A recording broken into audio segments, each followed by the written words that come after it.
of digital craft, along with the mix of traditional craft and that balance about always retaining a human element in the work we provide.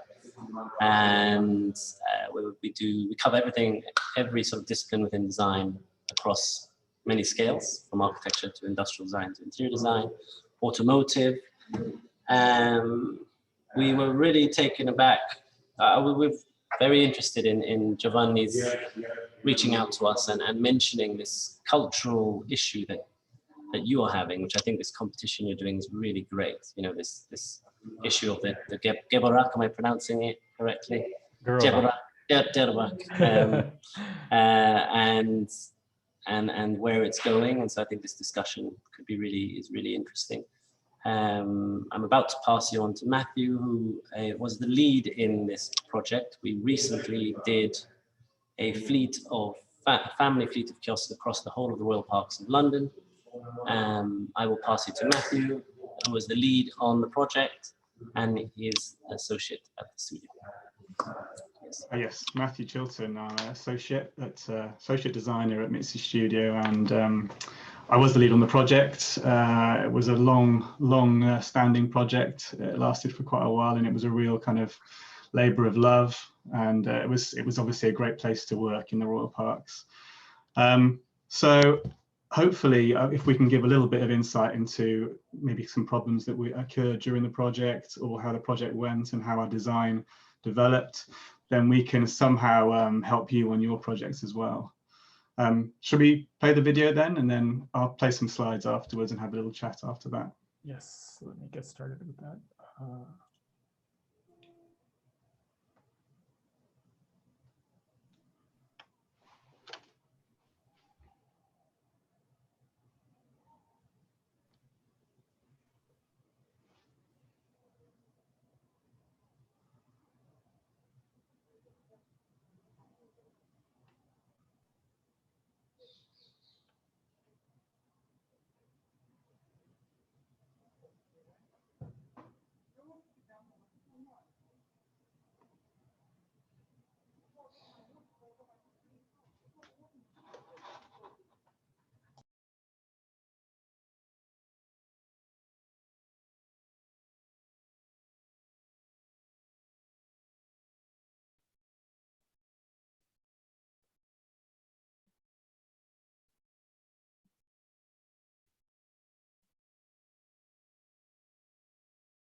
Okay, so I've got some slides here.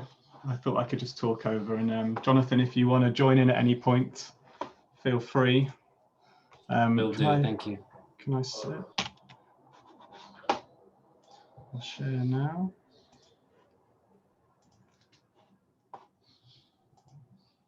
Is everyone seeing that? Are you seeing that, Giovanni? Yep. Brilliant, okay. So yes, the Royal Parks project. So it was a collection of 9 catering concessions throughout the Royal Parks of London. So that's Hyde Park, St James Park and Green Park. Many of these were at the kind of gates and entrances to the parks. So it really kind of set the tone for that park.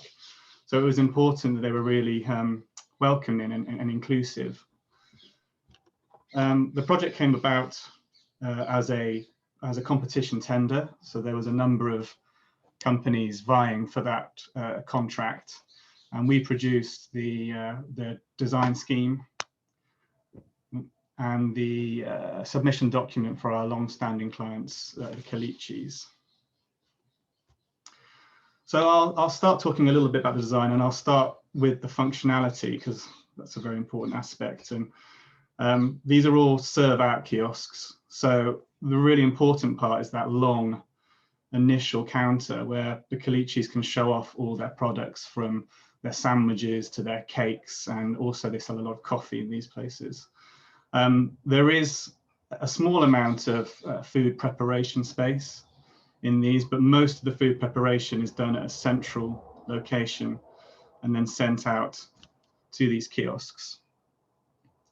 One of the main kind of functional elements that we wanted to bring to the kiosk was somehow integrating what is the bin system and the condiments, which are the sauces and the sugars and the milks that people need for their foods.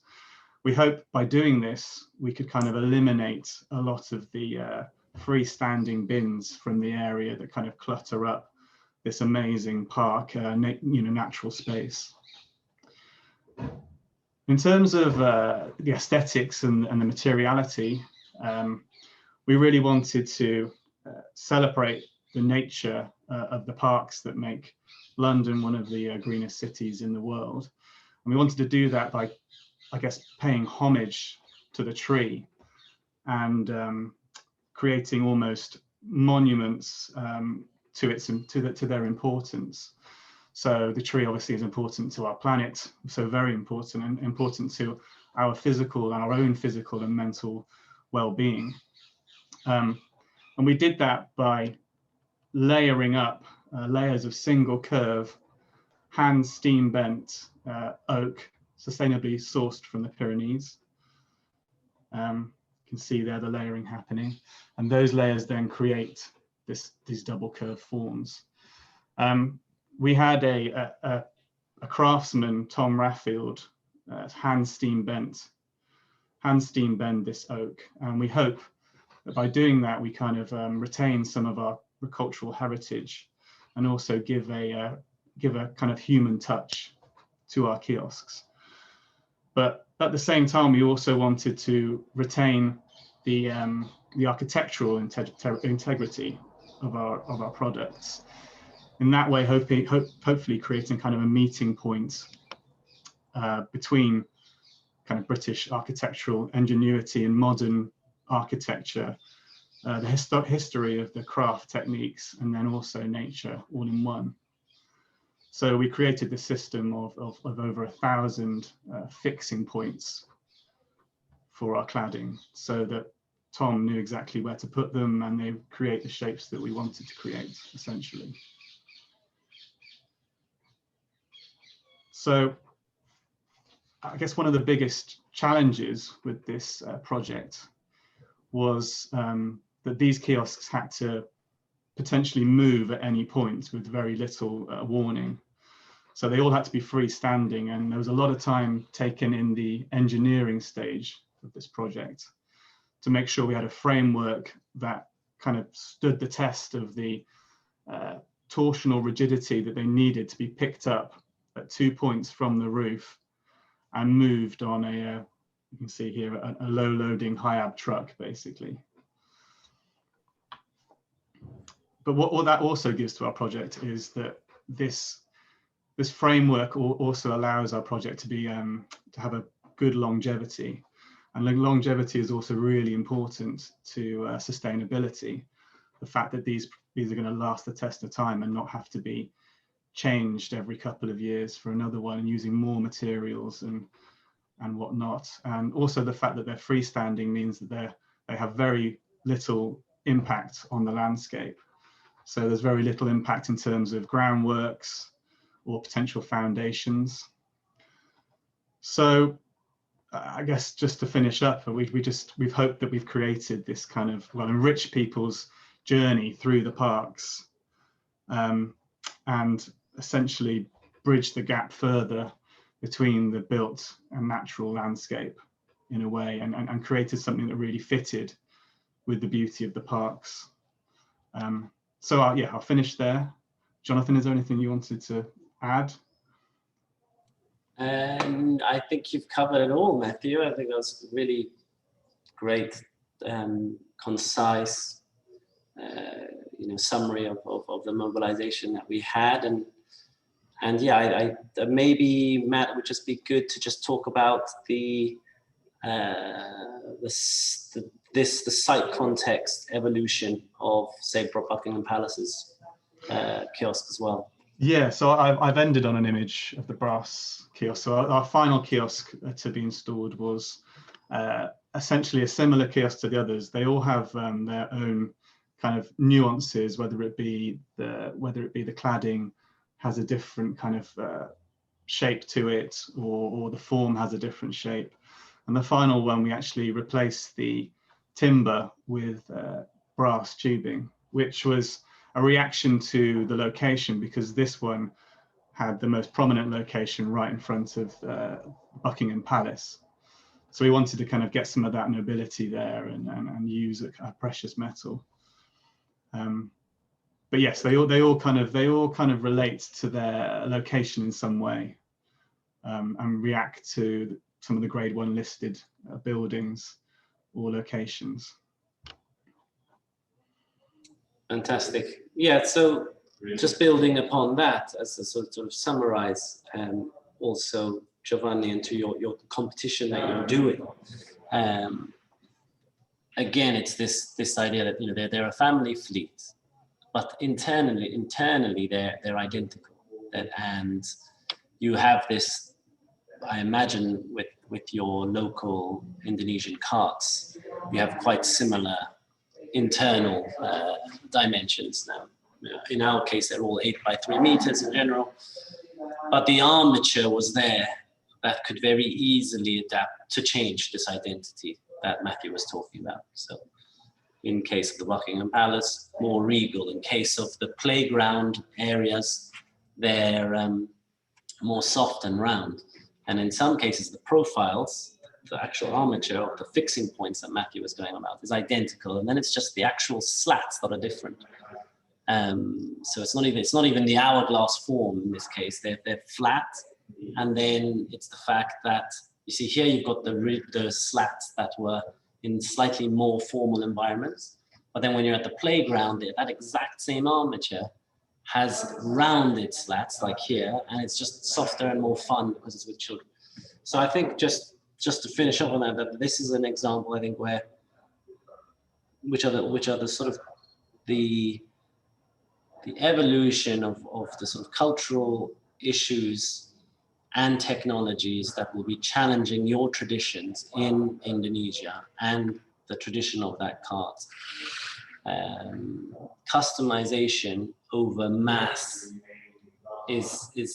becomes harder and harder. So trying to come up with a way to do that is going to be key in what you look at. Cheers. All right. Thank you for that quick and very insightful presentation. Maybe at this point, we can also jump into the list of questions that were submitted by the students, and maybe we'll pick like 3 or 4 out of the list that was sent to us, that I sent you guys, and that I compiled from the students here today. So I think, and I'm gonna share my screen for a quick second, because I think I prepared a presentation as well of the work that you guys made. And here we have a sample of 2 other so-called kiosks that you did. I think another Colicci Café, and then the Serpentine house. And this leads to one question from one of the participants, or from one of the participants of the webinar today. In the works of Mizzi Studio, you tend to, there seems to be a pattern where the exploration tends to be done on the roof structure. Is there any particular reason why? And because this affects the shape and the experience of the project as a whole. And what framework is implemented when you decide on this curvature, or when you decide on this roof structure? I think, Matt, do you want to answer this? I'll answer with regards to Serpentine and Coffee House. I can answer those, because those are ones that fell under my wing. But then I'll let Matt answer. Matt, you answer with regards Well, to... I think what I was going to say, it all feeds in like on a bottom layer into a minimum impact on the landscape kind of story, really. So, you know, what's touching the floor and what's impacting the land is very minimal. And we're creating something that you can essentially see through, especially when it comes to these projects in nature. You want to kind of have a minimum impact on those views. So you're seeing all the way through these sculptures here almost. And it's also just, I think Jonathan will kind of talk about this a bit more now, but the roof element allows you to create something that's a lot more interactive, a lot more kind of free in its movement, and a lot more kind of descriptive of a movement or a shape or an organic kind of theory. So yes, I'll pass it on to you, Jonathan, for these ones. So just building upon what Matthew was saying, and actually I'm just going to talk specifically about the two projects on the screen, because those were ones that I personally led. You know, context is always key, and so the actual final expression of those roofs were led by context. In the case of so actually I'll start with the Colicci coffee house at Westfield, because that was the first one.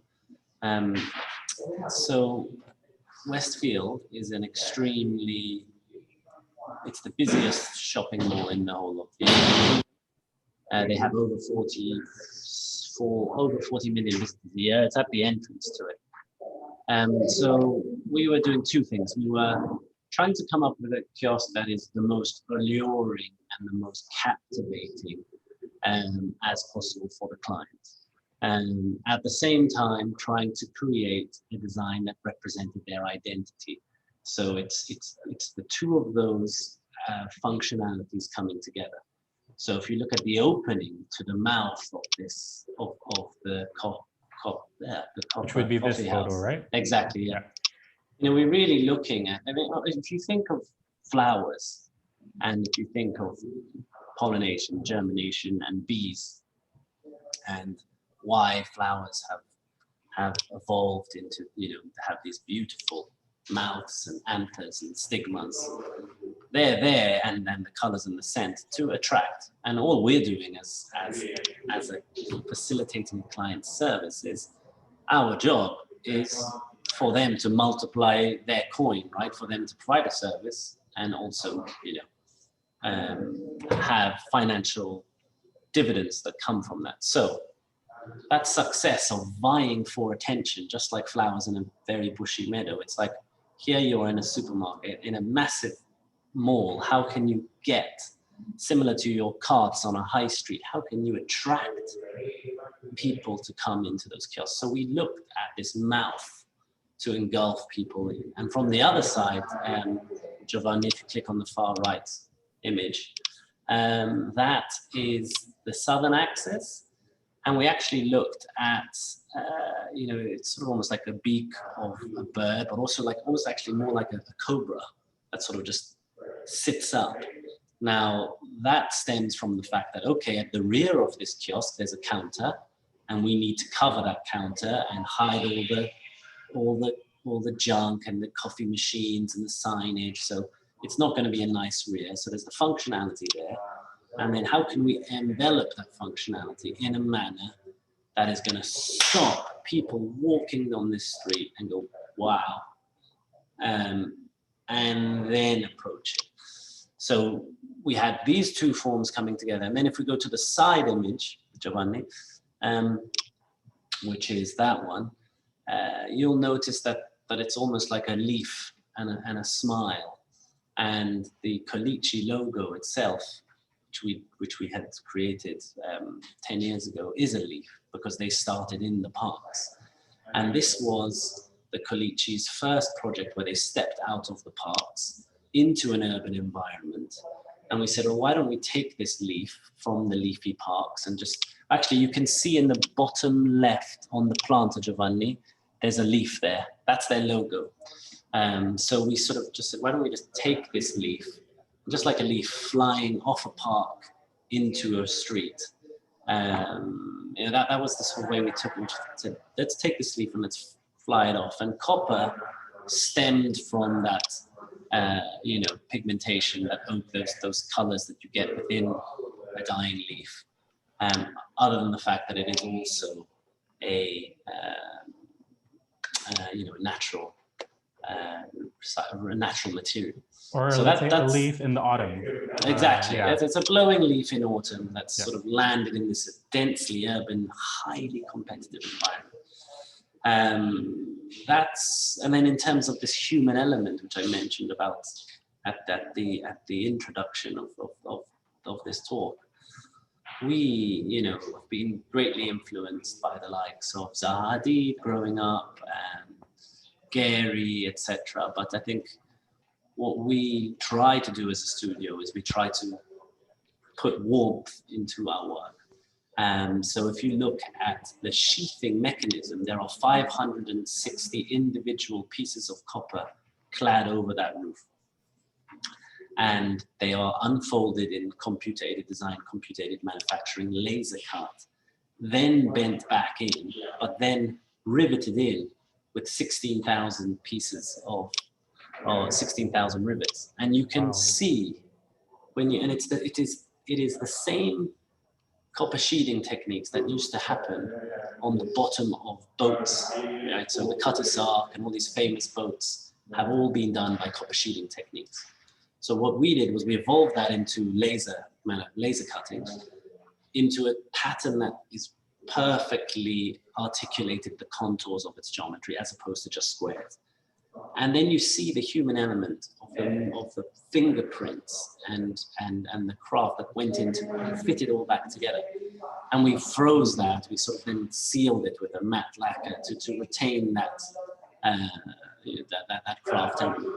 And that's an example of how we work. Similarly, when we then evolved to the Serpentine Coffee House, it was like, okay, we're back in a natural environment. We don't have anything at the rear in terms of access, so we don't need something that's going to shout loud at the rear. It's just a front entrance inside.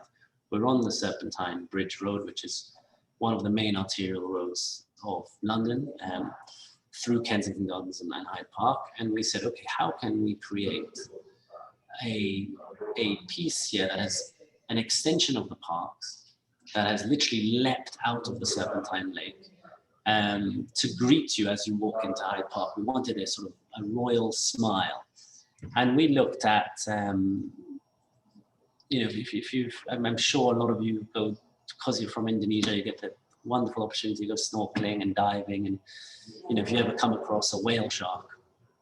Or a stingray. Or a stingray, exactly. A manta ray stingray, especially the large ones, you're hit with this immediate sort of, not fear, but like majestic awe and wonder, but a little bit of fear. But then, they have these beautiful smiling mouths. And we were like, well, how do we create something that shouts loudly and is going to stop people, but at the same time be very friendly, not shout too loud?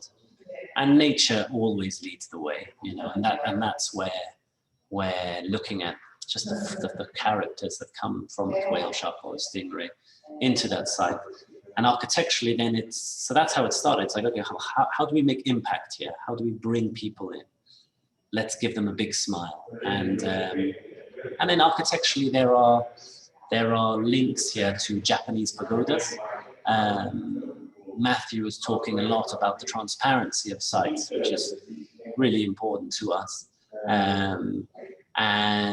But at the same time, in this case, we introduced horizontal mullions, quite similar to Japanese sash windows, to sort of create this a little bit of feeling of a little bit of privacy within. So instead of traditionally with the Japanese pagoda, you've got the peak, and then you come down and you have the eaves, and then at the eaves, the canopy sort of flies out. And in this case, we sort of eliminated the typology of eaves, and we just sort of morphed that all together. And And we 3D milled this whole thing on a 40-meter axis machine. We didn't go down the copper sheeting technique from a budget point of view. We went down from a spray finish point of view, but to retain the human element, we went in and hand patinated this whole roof. So both of them are examples of biomorphic, zoomorphic architectural roofs that that respond greatly to the site context and to the client's identity, but are warm and are balanced. I think that's the difference between sort of where we've sort of taken our influences from our idols growing up and saying, well, how can we bring that? Tradition is so key. You know, you don't want to alienate people, and you can't evolve your Indonesian carts in a way that doesn't humanly connect at an emotional level. So trying to come up with something that has an element of that human element, of that tradition, but a step forward into the future. That's the key. If you can, that's what we try and do. You know?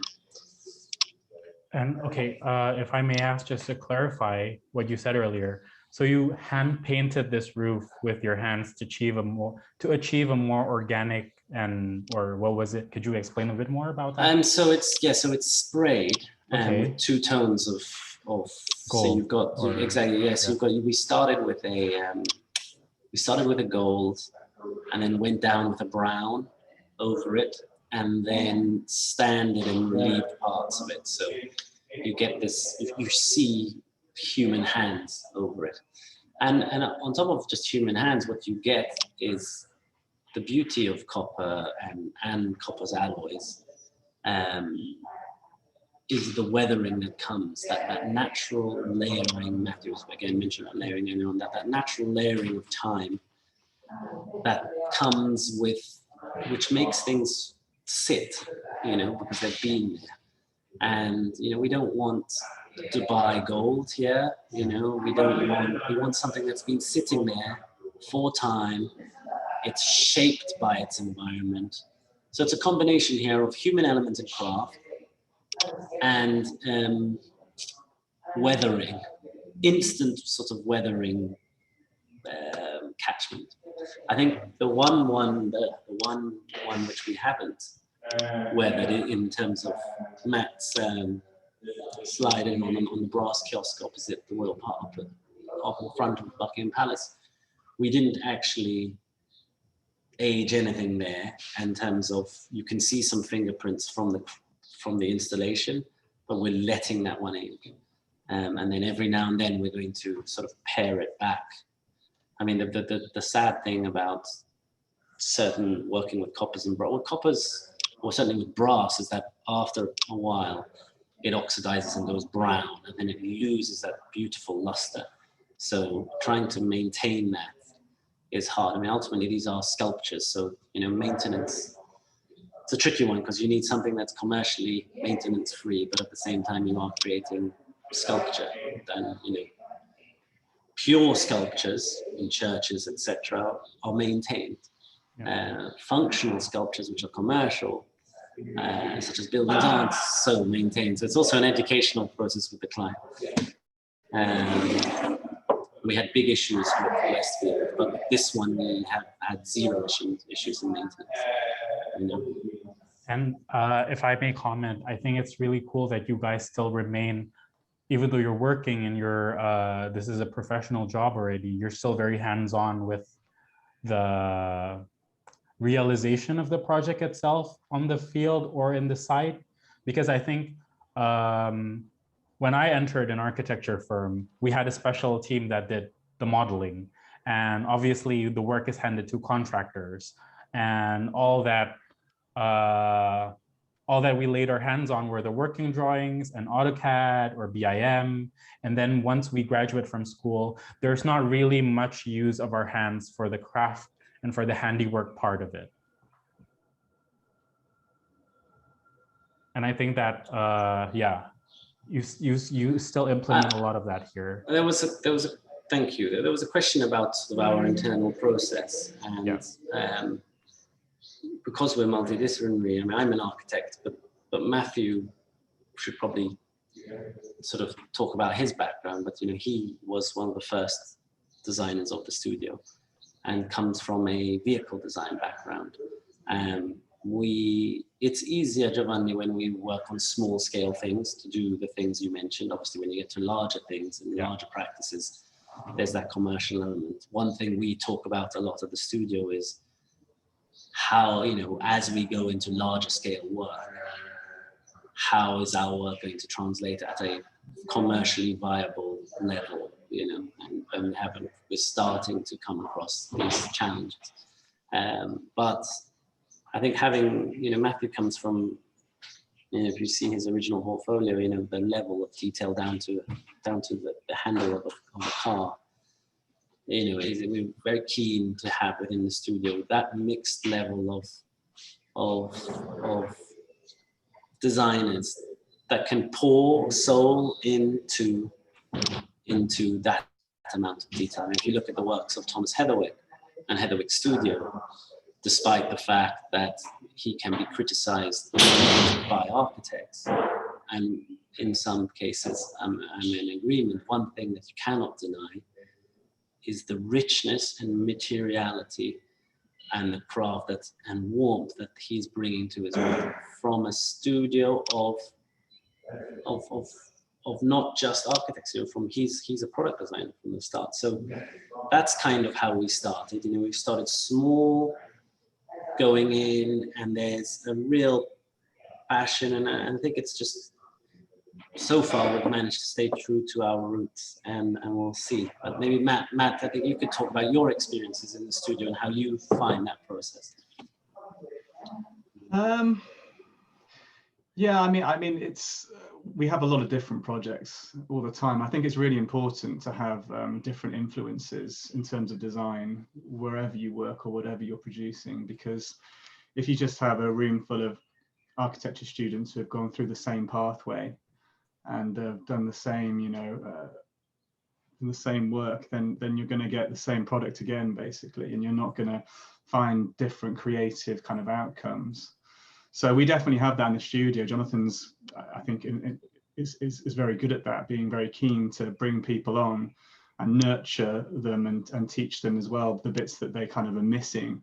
But at the same time, then he gets, and we all get that extra kind of touch of creativity, or that little bit of a detail that wouldn't be there before if we were all from the same pathway, basically. So yeah, I mean, it's a fun place to work at the moment, but there is also, as you get larger and the projects get bigger, then how do you kind of retain that? That's the problem that all kind of all studios have, I guess. But yeah. All right. I think this next question was sort of answered with the Colicci Café at Westfield, where it was asked, the one who asked the question couldn't help but notice that there's a lack of signage of the coffee brand or the owner behind the kiosk. And this we refer back to the one in the London Royal Parks. So with this project, how did you implement the brand image of the cafe in the design of the kiosk? Was it considered, or was it, did you manage to successfully implement it somehow? It was more down to the brief, essentially. I mean, you're not allowed to, they wouldn't allow the operators to really put signage up promoting themselves too much, because it's obviously a grade 1 listed location, really. So it's more down to that, basically. But even it's important to be subtle with these things. And as Jonathan talked about the Westfield kiosk, it's kind of transferring that brand in a different way. It's using very subtly to kind of create, subtly and non-subtly at the same time, to really bring the branding out without having to just stamp a logo, which essentially quite often looks a bit naff or not great. So it's being subtle about it, as subtle as possible, creating, because we try to, with Colicci, their brand is a lot to do with the design. So hopefully when people go to a location and see this amazing roof product, they'll go, oh, maybe it's a Colicci, which is obviously great for their brand. It's better for their brand than, you know, seeing a logo smashed into your face every time you come past one of their kiosks. Or, yeah. Just quickly building on that, as Matt was mentioning, the brief of the row parks is, you know, it's grade 1 listed. We can't just go advertising signage everywhere. But we have replaced kiosks that were there for 10 years. They were actually a fleet of German kiosks. The same footprint, pretty much the same servery size. These new kiosks have doubled the revenue of the previous kiosks. Doubled. And I think it just goes to show that, yeah, you know, if you create something beautiful, whose function is also obvious at the same time, with a sort of nice embrace and a nice one, people will flock to that. And again, it's that locus taxiing, photo taxiing effect of honestly, if you just look at the way bees and insects work and the way they germinate, it's the same principle. The Colicci's also have their coffee product as well, so they have their cup with their logo on. So you're having this moment of realization. Actually, you're kind of seeing this amazing design, and then you're saying, "Oh, I wonder who does these products." And then you're seeing it when you get your cup, and that kind of embeds in your head more than if somebody's just shouting out with a logo all the time. It really kind of embeds into your memory more, I'd say. In a sense that, oh, this brand or this coffee shop company is really serious about the things that they're doing. Yeah. In a sense. Hugely. They're artisanal, artisan company that, you know, their coffee is amazing. You know, it's proper Arabica beans, you know, the love that goes into it, the passion that goes into it.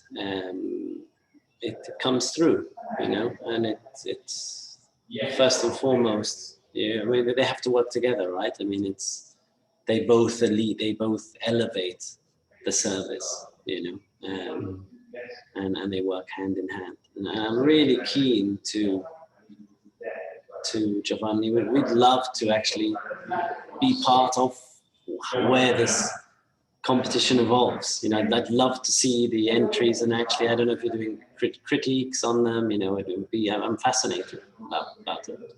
We'll send you an invitation for the critique session of the final round, and you could join if you'd like. No, I would love to. Really, I would love to. I'd love to. We'll come in for the critique. It would be great. And I think, regarding that part where you're very hands-on with the project and with regards to the scale of it, you mentioned earlier that it's not that large.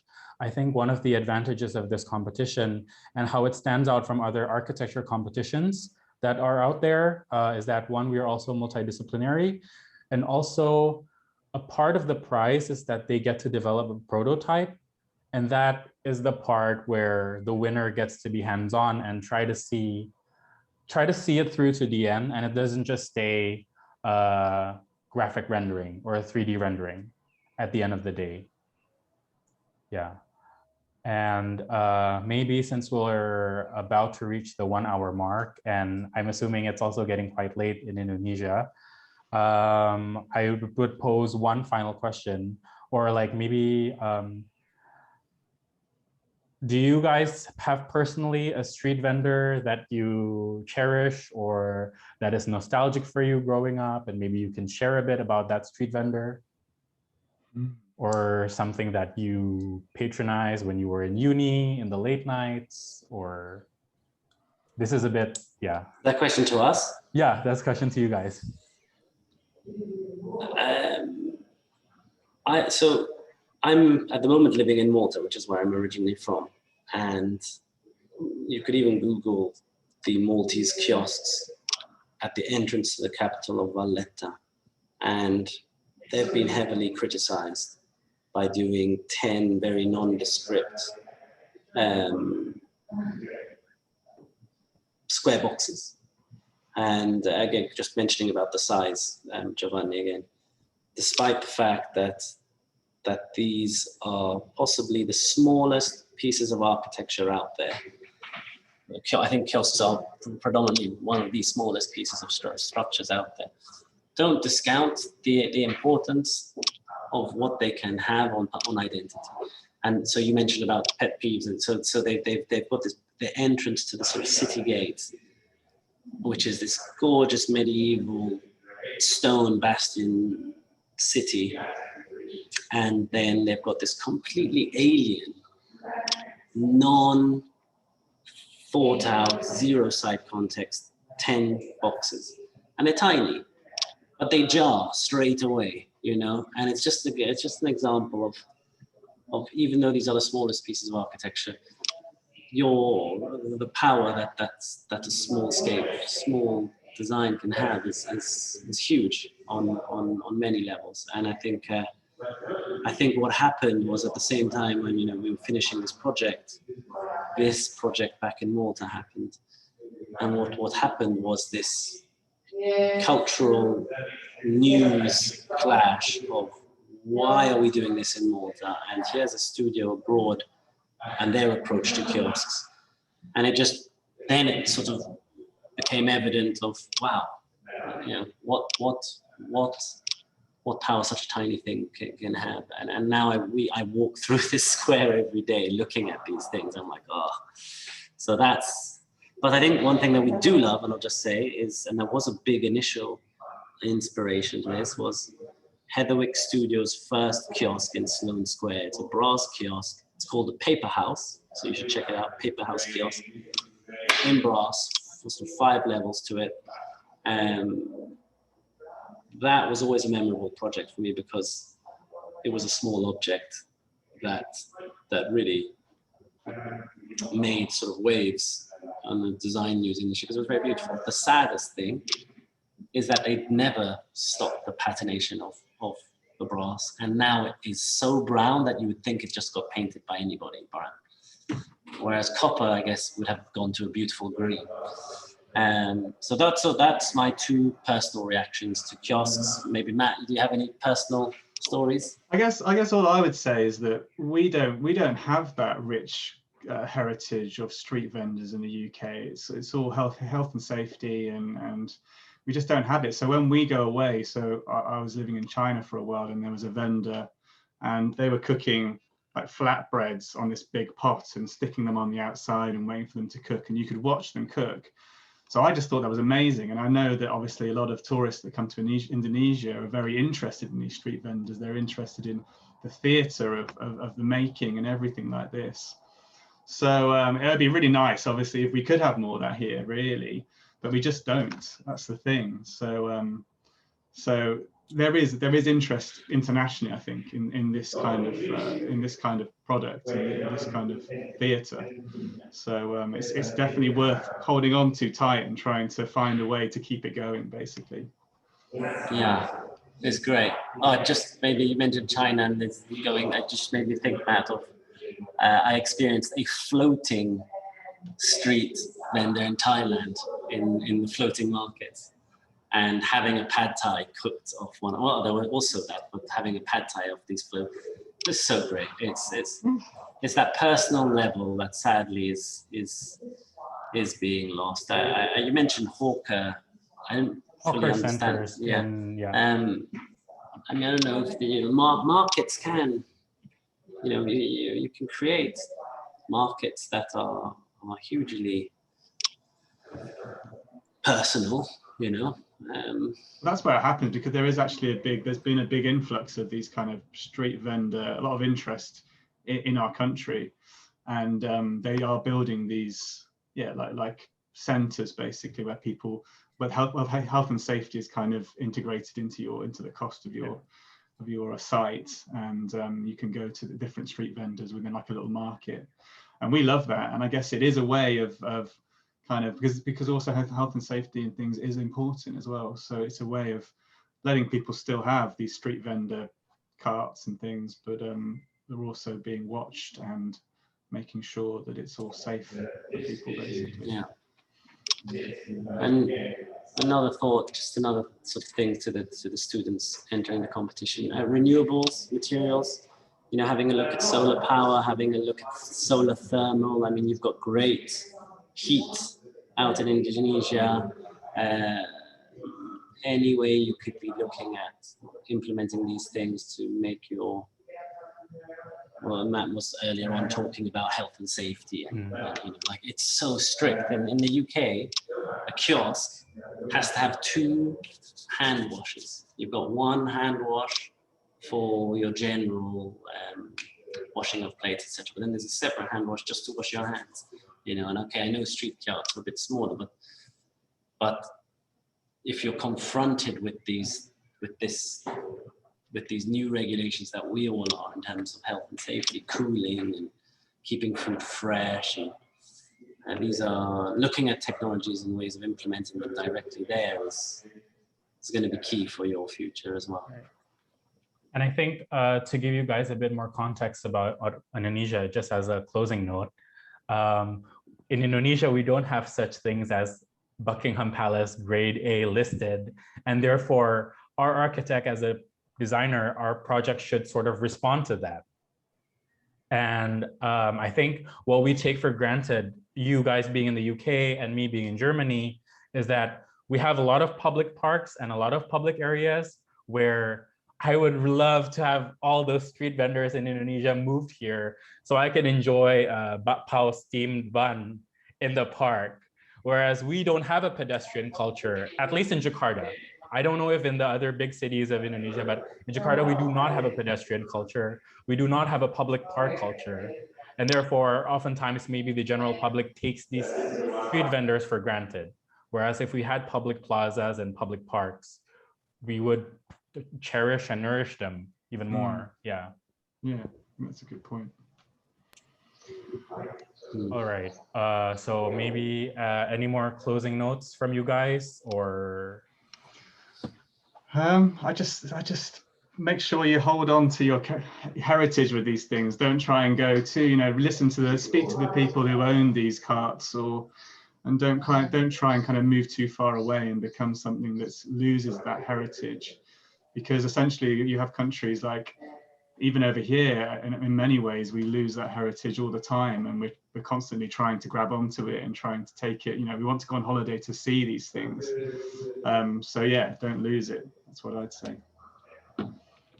Absolutely.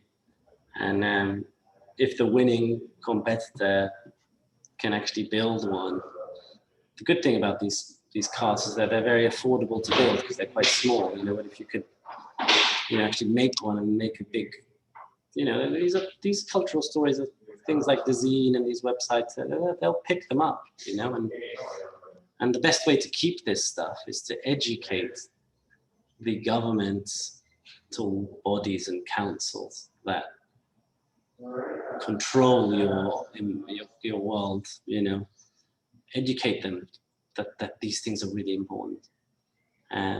In the UK, we're very fortunate that they have an appreciation of this. In Malta, where I'm currently at, they don't, you know, and so there's an educational thing. So it's really up to you to fight for it, you know.